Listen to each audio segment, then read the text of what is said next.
Hi, my name is Peyton Merideth. I'm the CEO of Shoshone Adventure Consulting, and welcome to our first Shoshone seminar series. We get tons of calls from clients about all kinds of hunts all over the world. Some hunters know exactly what they're looking for, but some have a lot of questions and they really need some direction towards the hunt that they want to take. So we came up with this seminar series to hopefully answer some frequently asked questions about some of the species that we get a lot of calls about. And one of those species is moose.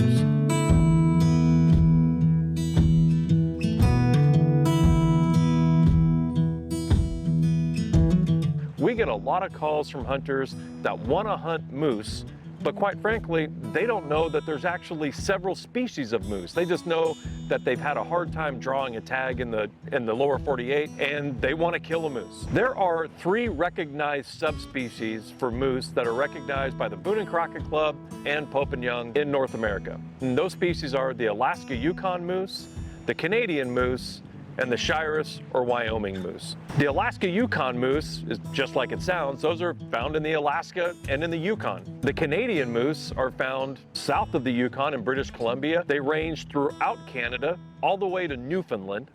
And the Shiras moose are in the lower 48 of the United States and in some of the very southern part of the Canadian provinces, like in southern Alberta and southern British Columbia. The Alaska Yukon moose is obviously the biggest moose, anywhere between 1,400 and 2,000 pounds on a large bull moose. The Canadian moose, just a little bit smaller, and the Shiras moose is the smallest recognized subspecies.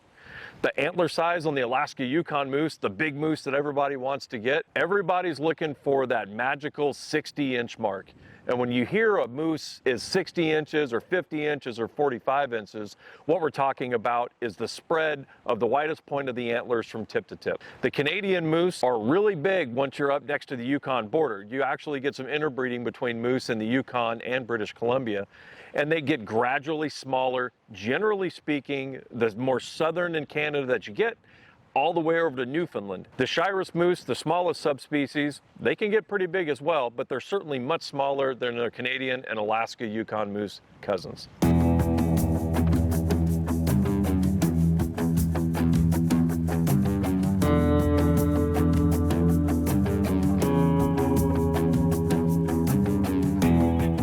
The next thing that I ask people when they call, when they want to hunt moose, first of all, which species, one of the things we have to talk about is a price point. Alaska Yukon moose hunts are extremely expensive. I was really fortunate. I grew up in Alaska and we harvest moose every year, much like people in Mississippi shoot whitetail every year to fill their freezer. As an Alaska resident, we were able to get tags basically for free. We could draw tags for cow moose if we really just wanted to fill the freezer, but I was really fortunate in that I never had to pay for a moose hunt, and the prices have gotten really expensive. Most Alaska Yukon moose hunts are generally in that $30,000 range and up. There are some exceptions that are cheaper, okay? But most of them are $30,000 and up, and there may be some charter flights associated with those costs or not. It just depends on the outfitter. Canadian moose hunts, for the most part, are a little bit less expensive. You can do a really good Canadian moose hunt for large Canadian moose in, say, northern British Columbia, between $25,000 and $30,000, some between $20,000 to $25,000, depending on charter flight costs, whether or not, you have to fly to a certain place commercially and then charter out on a smaller plane. It just depends on the outfitter. The most affordable Canadian moose hunts would be in a place like Newfoundland, for example. You can do an all-inclusive Newfoundland moose hunt for around $9,000, and they go up from there with a reputable outfitter. Shiras moose hunts, although they are the smallest subspecies, they can actually be some of the most expensive moose to hunt, because for hunters literally trying to check that box off if they're trying to shoot the Grand Slam of moose or the Grand Slam of North American big game, they can be expensive. It's very difficult to draw moose tags down in the lower 48. And our Canadian partners, they realize that. So American hunters that want to travel just north of the border to check that box on a Shiras moose can really pay between $15,000 and $20,000 for a Shiras moose, even though the antlers are going to be much smaller, generally speaking, than a Canadian or an Alaska Yukon moose. One of the things that you want to think about when you're planning your moose hunt is the logistics and how you plan to get your antlers and moose meat home.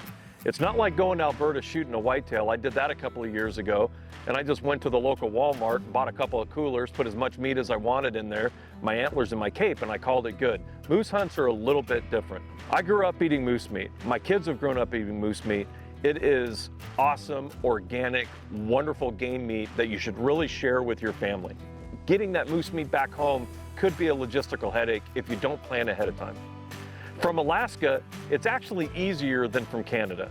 Your outfitters in Alaska, since it's in the United States, they can take your moose meat to any number of processors outside of Fairbanks or Anchorage.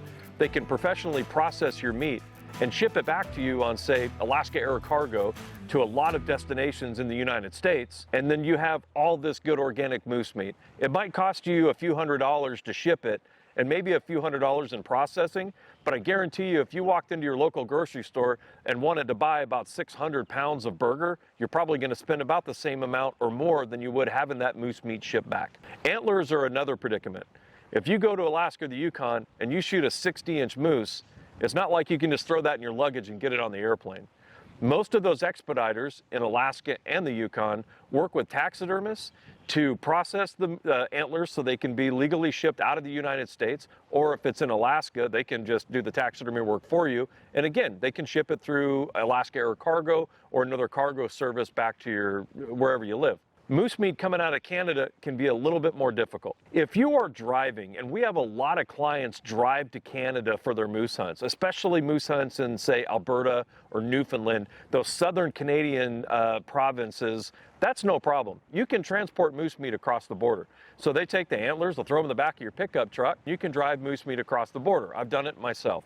However, if you're flying and not driving, you're going to have a difficult time getting that moose meat out of Canada into the United States through a processor, if you can at all. That's one of the differences between driving and flying. What a lot of clients do on the Yukon moose hunts or northern BC moose hunts where driving is just not practical, they'll at least keep the back straps and tenderloins and some of the choice cuts, put them in a cooler and put them on the airplane and fly back with them. That's one way to do it.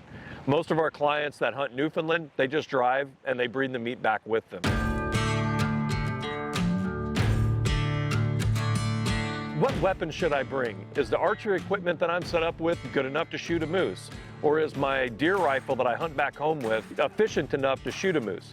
And the first thing I tell people is check the local game laws, make sure you follow those before you make any decisions, because that might make the decision for you. If the caliber you like shooting whitetail with back home isn't legally large enough to shoot a moose wherever you're going, don't use it, use something bigger. Same thing with your archery equipment. Some Canadian provinces and Alaska and some other places, they have requirements on draw poundage, arrow weights, and broadhead weights for moose. So the first thing is check your local game regs to make sure that you're not in violation of anything even before you get started. I have shot moose with 30-06 rifles, 300 mags, 338s, kind of whatever we had at home and whatever we thought would work, okay? Shot placement is still the key no matter what caliber you're shooting. If you can imagine how many moose are shot in Alaska by Alaska residents every single year with a 30-06 or a 338, it's most of the moose, right? It's almost all of them. Most of the rifles that you just deer hunt with back home or anything that you shoot an elk with or a big mule deer will work for moose. 300 mag is my favorite round. I used to shoot a 30-06 as a kid. I switched to a 338 for a bit. It kicked too much, I didn't like it. 300 mag for me is absolutely perfect.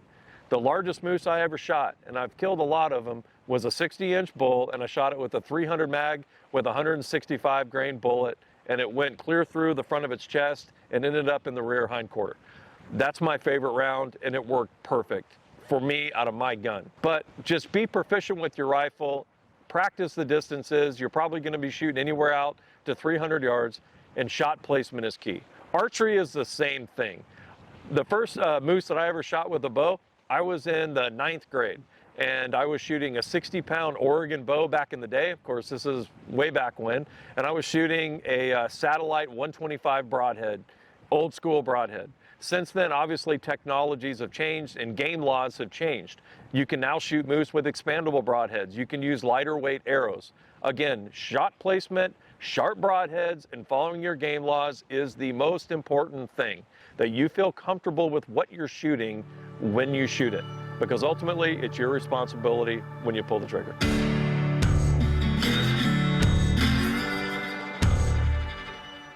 For most clients that call us, a moose hunt is a once-in-a-lifetime experience.